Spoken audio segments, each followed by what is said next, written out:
सच के लिए बेखौफ बेबाक जंग, वर्तमान क्रांति न्यूज 24 के संग। नमस्कार, स्वागत है आपका आपके अपने वेब चैनल वर्तमान क्रांति न्यूज 24 में, और मैं हूं आपके साथ गंगाधर पत्रकार। 3 युवकों की रहस्यमय परिस्थितियों में मौत होने से क्षेत्र में सनसनी फैलने की खबर है। घटना को लेकर जहां परिजनों और स्थानीय निवासियों ने इसे हत्या बताया है, वहीं दूसरी तरफ पुलिस इसे सड़क दुर्घटना का नाम देकर अपना पल्ला झाड़ने के प्रयास में दिखी। घटना को लेकर आक्रोशित परिजनों और स्थानीय निवासियों ने मृतक युवकों के शवों को सड़क पर रखकर चक्का जाम करते हुए जमकर हंगामा मचाया। इस विषय में प्राप्त जानकारी के अनुसार प्रयागराज जनपद के कोरांव थाना क्षेत्र अंतर्गत गजाधरपुर निवासी पप्पू केसरी के 2 पुत्र 25 वर्षीय विकास केसरी और 22 वर्षीय आकाश केसरी हैं, जो धान का कारोबार करते थे।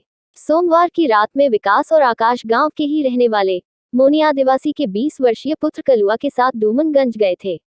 जानकारी के अनुसार वहां उन्होंने किसी व्यापारी को धान बेचा था और उसी का 3 लाख रुपया लेने तीनों एक ही बाइक पर सवार होकर वहां गए हुए थे। देर रात जब तीनों लौटकर घर नहीं पहुंचे तो परिवार को चिंता हुई। काफी देर इंतजार करने के बाद अंततः पप्पू केसरी ने मोनी आदिवासी और स्थानीय लोगों के साथ उन तीनों युवकों की खोजबीन शुरू कर दी। इसी दौरान रामगढ़ पुलिस चौकी के निकट अयोध्या ग्राम पंचायत स्थित बेलन नदी के पुल पर उनकी बाइक खड़ी दिखाई दी। नजदीक जाकर देखने पर सभी के पैरों तले जमीन खिसक गई। बाइक के नजदीक विकास, आकाश और कलुआ का शव पड़ा हुआ था। उनके शरीर व गले पर चोटों के निशान थे। तीनों युवकों के शव देखकर वहां कोहराम मच गया। घटना की जानकारी होने पर धीरे धीरे वहां भारी संख्या में ग्रामीणों की भीड़ इकट्ठा हो गई। तब तक पौ फटने लगा था। सूचना पाकर मौके पर एसओ खीरी, एसओ मांडा और इंस्पेक्टर कोरांव के साथ पुलिस के आला अधिकारी भारी संख्या में पुलिस फोर्स के साथ घटनास्थल पर पहुंच गए। इस विषय में जानकारी के अनुसार तीनों ने रामगढ़ के पास ढाबे में रुककर खाना खाया था और रात में लगभग 10 बजे वहां से घर की ओर निकले थे। परिजनों और ग्रामीणों में व्याप्त चर्चाओं के अनुसार ढाबे पर खाना खाने के दौरान किसी को उनके पास 3 लाख रुपए होने की भनक लग गई होगी, जिसके कारण यह बड़ी घटना घटी। घटना को लेकर आक्रोशित परिजनों व ग्रामीणों ने घटनास्थल पर मुख्य मार्ग पर चक्का जाम कर दिया।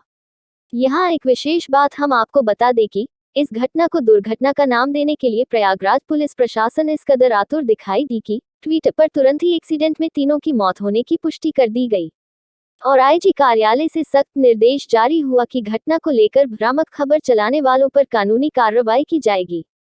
घटना से आक्रोशित ग्रामीणों द्वारा चक्का जाम करने पर कई थानों की फोर्स बुला ली गई एवं आक्रोशित ग्रामीणों को समझा बुझाकर मृतक शरीरों को पोस्टमार्टम के लिए भेजकर किसी तरह मामले को शांत कराया गया।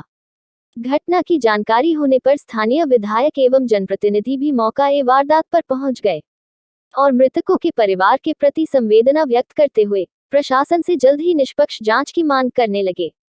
इस पूरे मामले में कई सवाल सामने आए हैं, जिनमें मुख्य रूप से ड्रमंडगंज के व्यापारी से 3 लाख रुपए की बकाया राशि इन्हें मिली थी या नहीं, इसका अभी पता नहीं चल पाया है।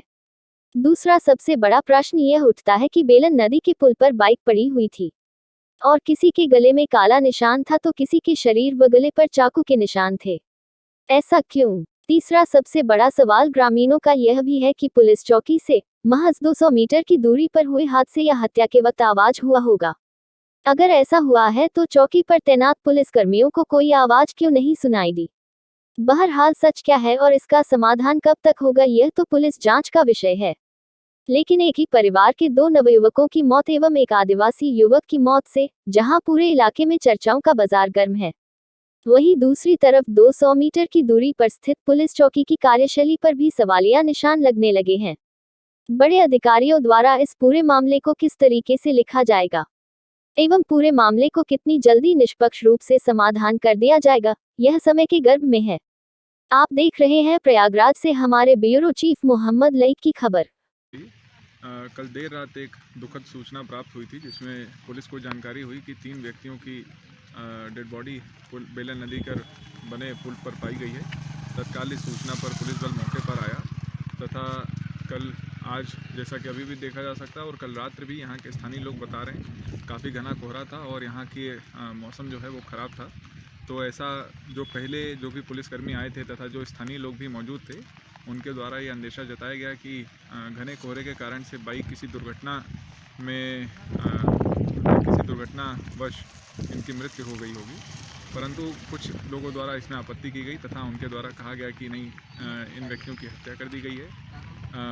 इस संवेदनशील घटना की तहकीकात करने के लिए हम लोगों ने परिवारीजनों से बातचीत की है।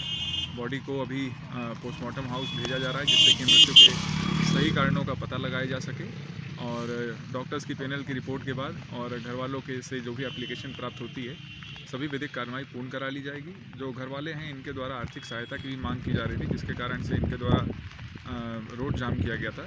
तो यहाँ पर प्रशासनिक अधिकारियों के साथ इन लोगों से समन्वय स्थापित करके इन लोगों को कन्विंस कर लिया गया है और अब किसी प्रकार का आवागमन बाधित नहीं है।